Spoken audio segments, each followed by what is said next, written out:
There aren't many foods that get more disrespected than Spam and powdered eggs, but during World War II, Uncle Sam used this combination to start the day for thousands of soldiers fighting for American freedom who were bivouacked and away from a mess hall.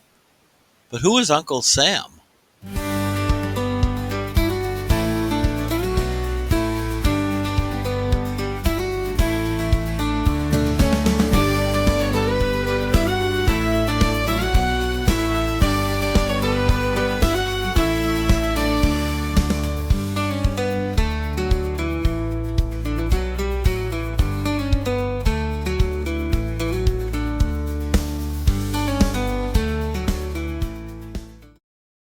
This is the mise en place, or preparation for your spam and eggs recipe for your mess kit.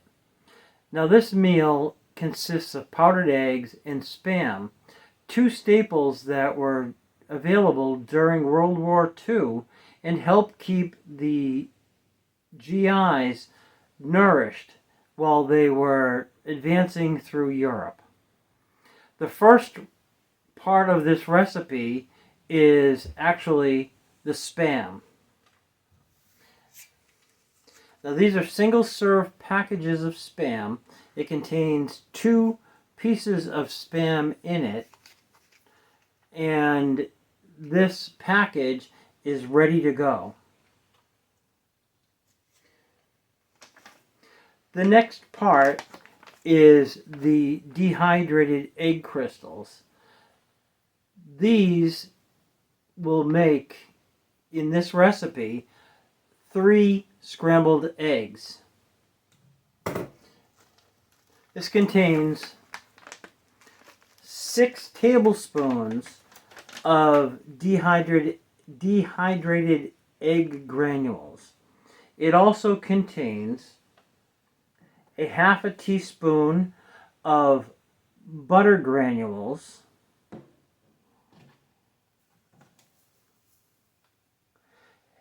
a teaspoon of minced onion.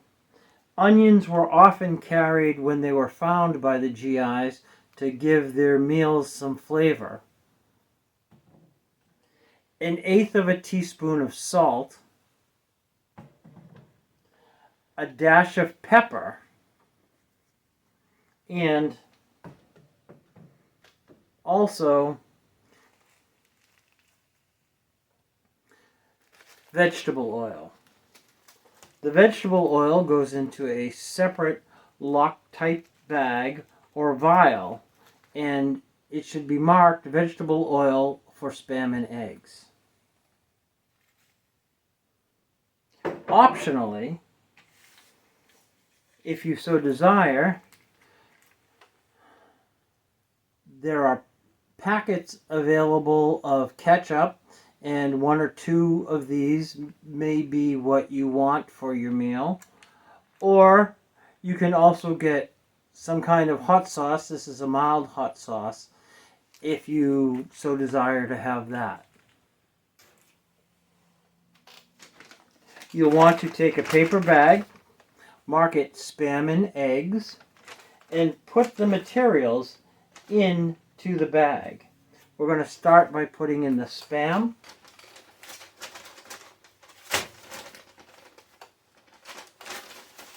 the egg mixture,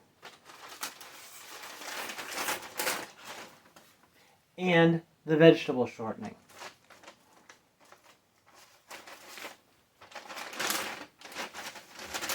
Seal this bag, and you are ready to go with your in-the-field mess kit meal. This Making a Mess series is a direct result of the requirement for armies on the move needing to eat. Camping and hiking is a recreational pastime that generations before our grandparents simply didn't have time for. Being outdoors was primarily for survival and work.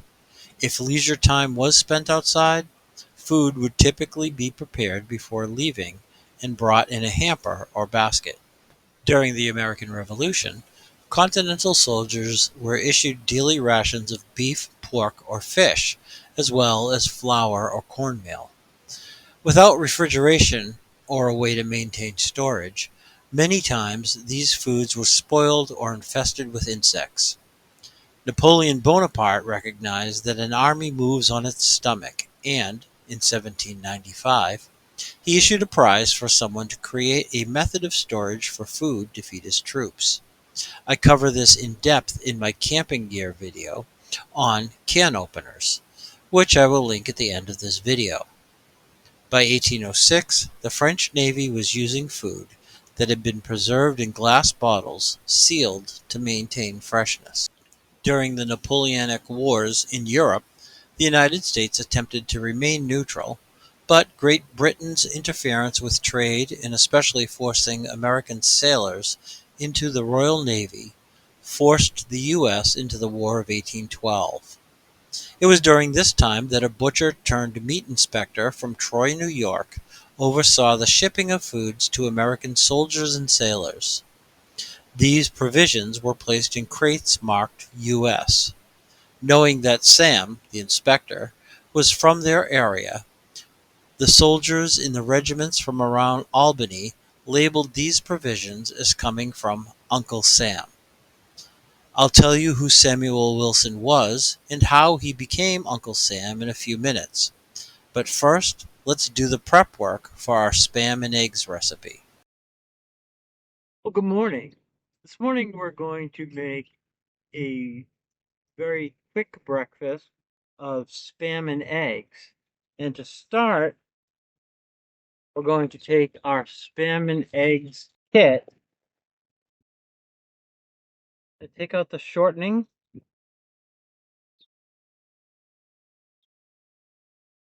spam,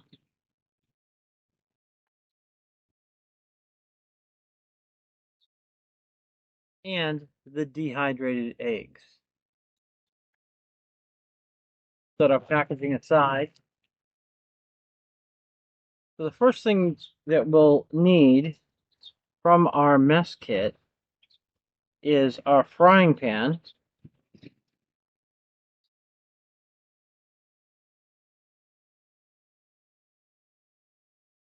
And we'll use the small bowl pan as a mixing bowl. We're going to measure out 9 tablespoons of water.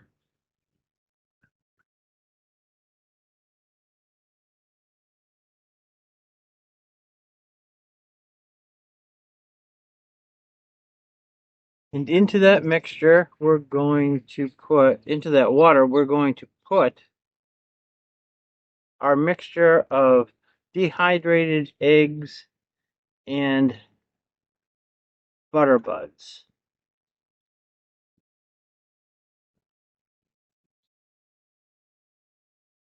So we're going to stir those around, beating them until it gets completely covered. And then we'll let those sit aside and allow the butter granules in the eggs to absorb the water. If you are enjoying this video, please take a moment to select the thumbs up. Also, consider subscribing with the bell to be alerted to new videos I put out each week. If you have any thoughts, share them in the comments, and maybe even share this video on your social media. I'd really appreciate it. Now to Uncle Sam. Samuel Wilson was born just after the French and Indian War on September 13, 1766, in the town of Menotomy, now Arlington, Massachusetts. At the age of either 13 or 14, young Samuel joined the Continental Army as a messenger, and eventually he became a person overseeing the care of cattle, including the processing of the meat for provisions. Sometime in the 1780s, it's not clear if it was before or after the conclusion of the Revolutionary War, his family moved to Mise, New Hampshire.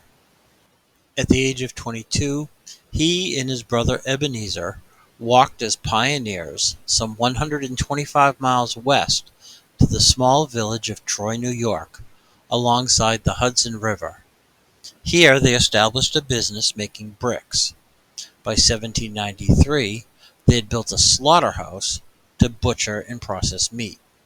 In the winter of 1797, Sam returned to Mason, New Hampshire to marry Betsy Mann, the daughter of Captain Benjamin Mann, who fought at Bunker Hill.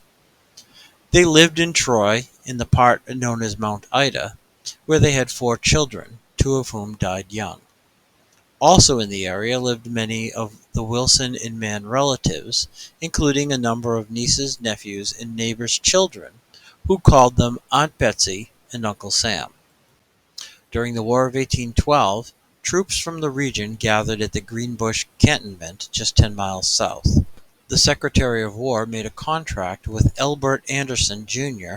of New York City to supply and issue rations to the United States military stationed in New York and New Jersey.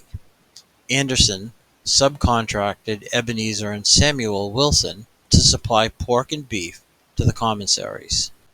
Samuel was next appointed meat inspector, and among his responsibilities included verifying the freshness and packaging to ensure that the barrels were built and packed properly. These barrels were marked EA-US, indicating they were under contract from Elbert Anderson and belonging to the United States. Much of the meat from E and S Wilson was shipped to the camp at Greenbush, where the soldiers made an association between Uncle Sam Wilson and the U.S. stamp. As time went on, any military shipments marked U.S. were said to come from Uncle Sam. In 1854, at the age of 87, Sam passed away in his hometown of 65 years, where he is buried alongside his wife. In 1961, the United States Congress officially recognized that Samuel Wilson of Troy, New York, was the original Uncle Sam. Now, let's get back to making our breakfast of Spam and eggs. Now we're going to, before we light the stove, let's put the vegetable shortening into the pan.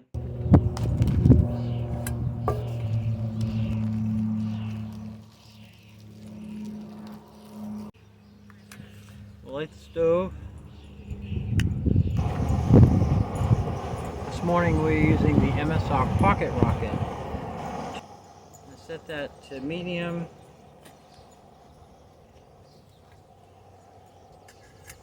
And place the shortening right over the heat, allowing that shortening to melt. Then we're going to open our single serve packs of Spam.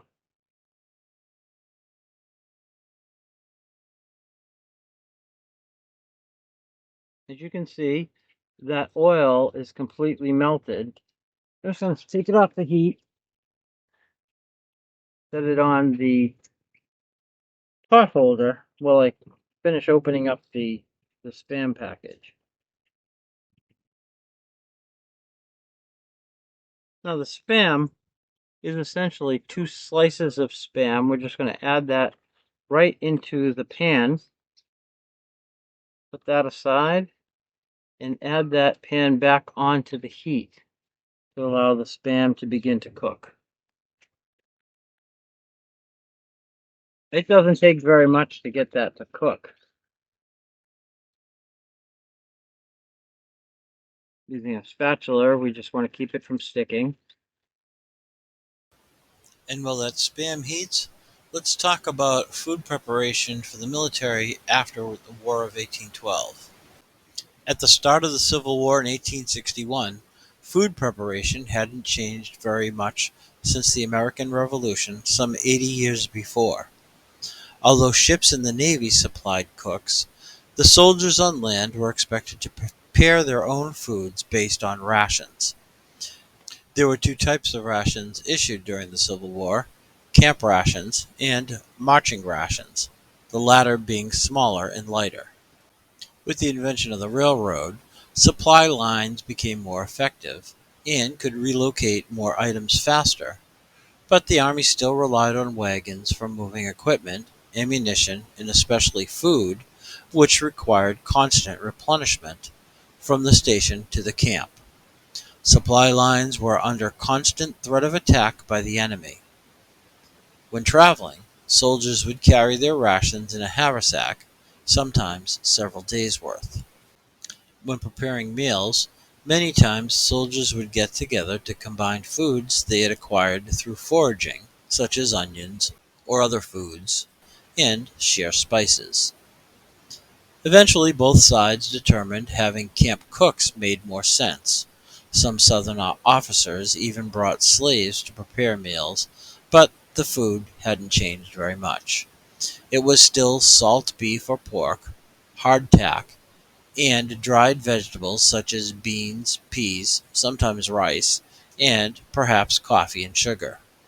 Occasionally, soft bread, flour, or cornmeal would be distributed in place of the hardtack. Once in a while, special treats and a different variety of foods would be provided by aid societies. By the time the U.S. entered World War I in 1917, supply lines had moved half a world away. The food, however, had changed very little. Canned meats may have been expanded to include corned beef, or as it's known in Britain, bully beef. Other items, such as potatoes, had been added, along with milk, butter, candy, and cigarettes. Camp kitchens were expanded, and field bakeries provided fresh bread, eliminating hardtack. Tinned rations were still issued as meals on the move, such as the emergency ration, which included meat and crackers. These were developed to protect food from exposure to poison gas and vermin. The Salvation Army's donut dollies provided coffee and fresh donuts to the troops. They were so popular with American soldiers, this may have led to the term doughboys. The officers in charge also began to understand that better food made a better performing army. During World War II, supply lines had to be able to support the U.S. Army on two fronts, both in Europe and the Pacific. Foods for the field were expanded to include C-Rations, which were designed for combat troops and were packed in wooden crates, including a breakfast, lunch, and dinner, plus accessory packs with items like cigarettes, matches, and can openers. C-Rations were often criticized for being boring and unpalatable, but these kept soldiers fed, sometimes for weeks at a time. K Rations were lighter than C Rations and were issued for short duration missions. They were originally developed for airborne regiments and messengers. K Rations were occasionally supplemented with rice, bread, or C Rations. Powdered eggs, as we know them today, had been around since the early 1900s and were used in civilian camps as early as 1912, but they really came into their own during the shortage of fresh eggs during World War II. Spam, on the other hand, had been developed in 1937 during the Great Depression as a way to sell pork shoulder, which wasn't selling very well in the stores. During World War II, the commissary department included Spam as a tinned meat because it was easy to ship and store. I'll go into more details on Spam in a future video. After World War II, the military replaced C rations with MCIs, meaning Meals Combat Individual. However, the soldiers still referred to them as C-Rats. These offered slightly more variety than was available during the Second World War and were used throughout all of the Vietnam era. Meals Ready to Eat, or MREs, were first issued during the 1980s and are still used for field rations by militaries today. These offer more variety and include a flameless heater. Note: selling government MREs is illegal. However, there are civilian versions available based on the military, but they can be expensive. Although Spam is no longer included as part of the menus for MREs, crystallized eggs are. Now, let's get back to finishing our breakfast. I'm going to slice this Spam in two.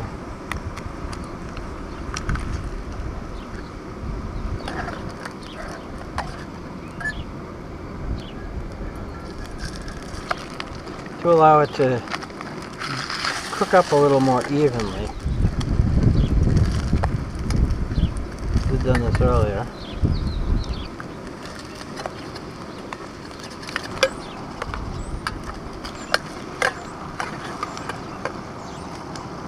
Oh, look at that.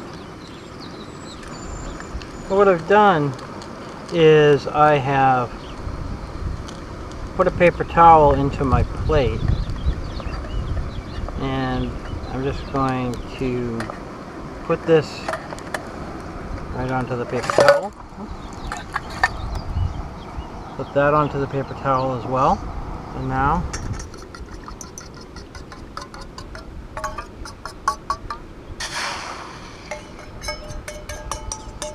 just going to add the egg mixture into the pan.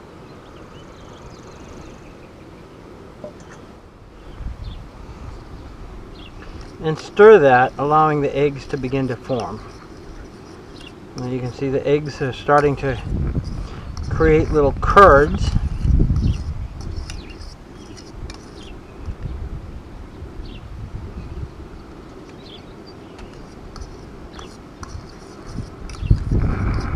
And keep whisking them around while they form into scrambled eggs.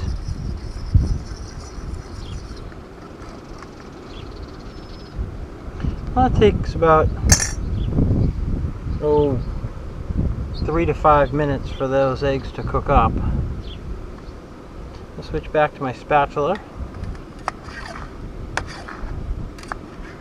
making sure the eggs do not stick to the bottom of the pan.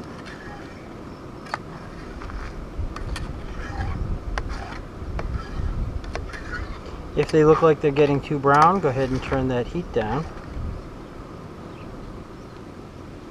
And you'll feel where the eggs are beginning to adhere to the base of the pan. Just continually stir those eggs around as they form into scrambled eggs.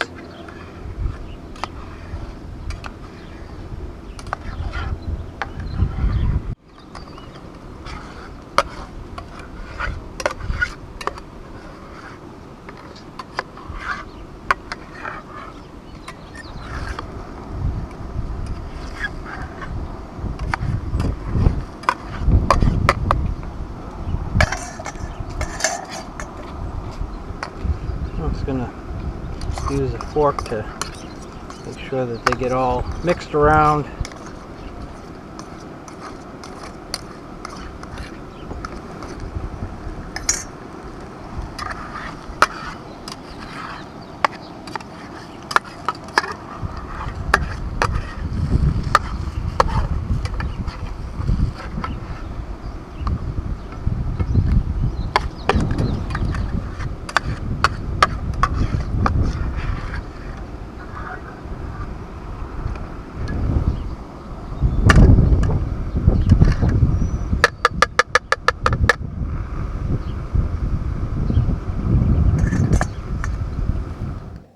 So those eggs are done. We're going to serve them up onto our plate, just like so.